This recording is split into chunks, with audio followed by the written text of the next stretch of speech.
Thank you all for joining us here today, and I want to express some special thanks and appreciation to Christina and the entire Sterling Women's Group for inviting me to speak here today and to enjoy the networking and the shopping and the food. It's really been a great experience.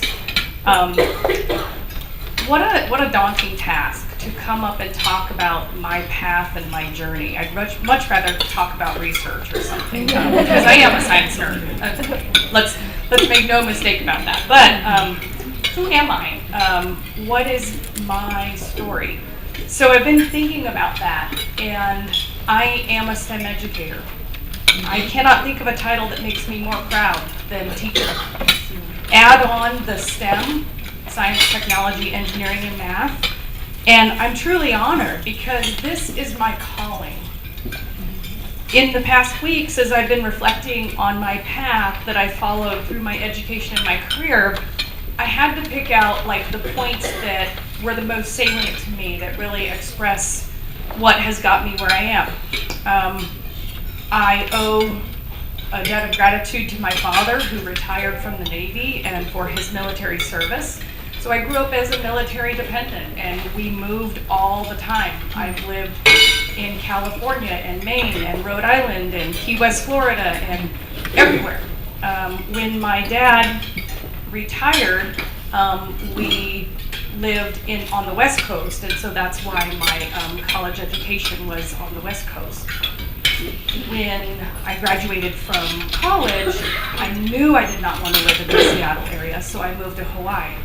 Hawaii is my home because it's the longest that I've ever lived in any place in my whole life. And I think when you're from a military background, it's really hard to know what home is when you kind of bounce around a little bit.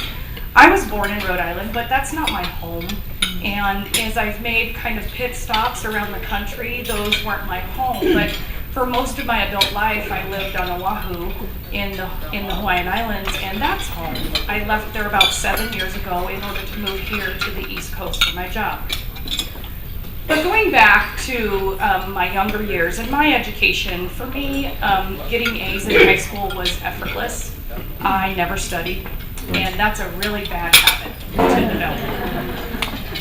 In college, I immediately struggled in the first year because I did not have any work habits. And so I think it was humbling but very important that I experienced the need to learn to study and be organized and time management. So life is all about the lessons that you learn along the way. And so for me, I had to learn that work ethic is a really big part of everything that you do. And I like to share that story with the students in my school because at some point, talent only gets you so far. It is your drive and your work ethic that take you to where you want to be. In college, another challenge was my passion for math and engineering. I loved it. I was really happy doing those things. But I was the only female in my classes. Every now and then in math, I would see another girl, and we would always sit next to each other, usually in the back of the class. But in engineering, I never in my entire education had another female in my classes. So I loved the topic, and when I had these big projects, I would go and I would work in the garage with my dad, and we would do cool things, but then I would go back to school, and it was very hard for me to collaborate in that setting because I felt like I spoke another language. What I had to overcome was understanding that life is about cross-functional teams, and I had to learn how to communicate depending on whether I was working with men or women or people from whatever perspective they were bringing. So I figured it out, but it's hard. It's hard to be the only in a room. And I have the greatest respect for what I learned from that. And it's another story that I like to talk to my students about. How you navigate it when you're the only. How you navigate it when you're the underrepresented person in whatever task you're taking on. And so I like to talk about that. But as a teacher, I taught math, and I taught engineering technology and some computer science. And man, am I happy doing that. I may be an administrator today, but I'm a teacher at heart. While teaching, because of the nature of my classes, I didn't teach rote memorization. I didn't teach algorithms or memorization. I liked to do. And so I used inquiry-based teaching methods where you give students a problem and you kind of let them struggle and let them think about it, and really promoted deep thinking and problem solving. So what I saw was the impact of teaching application and doing on student achievement. So in 2005, I was recognized with a special award in teaching. This was when I was in Hawaii. I was recognized as an outstanding educator in math and science, and what I received was a special professional development opportunity at the U.S. Space and Rocket Center in Huntsville, Alabama. And so I flew to the Space and Rocket Center for this week-long PD, and I joined teachers from all over the world that were going to go through an intense professional development. And I loved it so much. I happened to have just started on my doctoral program, and I spoke to the executive director at the time, and I said, is there any chance you need somebody to do some sort of research for you?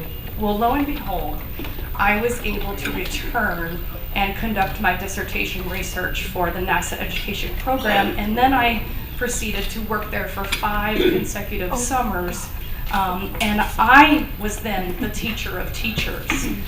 So this was really the new phase in my career. I taught during the school year, and then I would go to the U.S. Space and Rocket Center in the summers, and I would work with teachers from all over the world, teaching inquiry-based teaching methods, the things that I believed in that were really powerful for student achievement and student learning, all focused on the fields of STEM. It was just like a perfect fit. And that's actually what brought me to the East Coast. I was just finishing up my summer work there one year when I learned about the opportunity that brought me to DC Public Schools.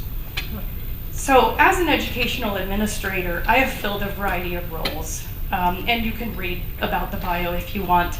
But after my short time in DC, I went to Thomas Jefferson High School for Science and Technology. What an amazing opportunity. I loved my time at TJ. It took such an amazing opportunity to pull me away from the school where I was surrounded by students who reminded me of me. In that role, though, I have now traveled the world as a consultant on the architectural design and curriculum planning for STEM schools. I've presented in the US and internationally on some foundational principles for STEM education.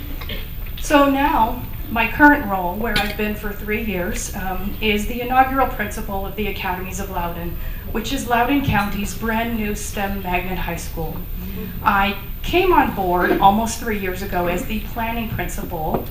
This is my 3rd construction project for a high school. And I've learned a little bit each time.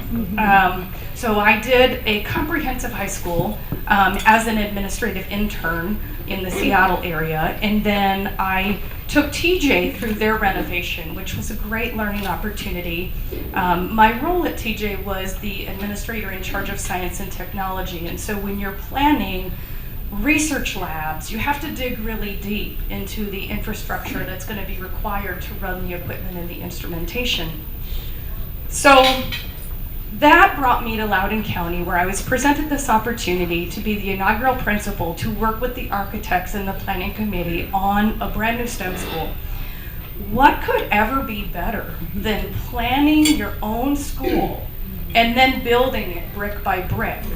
So that's what I've been doing.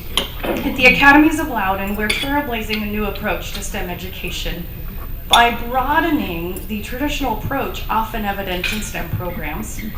So I have a short video clip that I would like to share that highlights some of our commitments to expanding STEM education through this region and how we are working every day to best support our students as they navigate toward their college and career goals. And something that's really, really important that I hope speaks to you through this video is we are really trying to help students find the path that's right for them, not necessarily the path that society puts out there as the right path, but what is right for you. Because I'm happy every day when I go to work, and I want that same happiness for students. I want them to find their calling. So, in summary, let me restate again some of the things that we've been working on. Integration of subject areas so that students can see connections between subjects and to the world around them. Multiple opportunities for students to explore interests. Project-based learning where students are doing and not just memorizing. Inquiry-based educational approaches where students are deeply thinking and problem solving through a complex issue.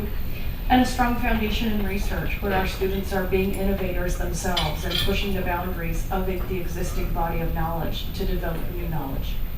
It's a little bit about who I am, and I appreciate you listening today. I hope what you take away is my passion for STEM education and for being a teacher, because that's really who I am. That's my calling. So thank you.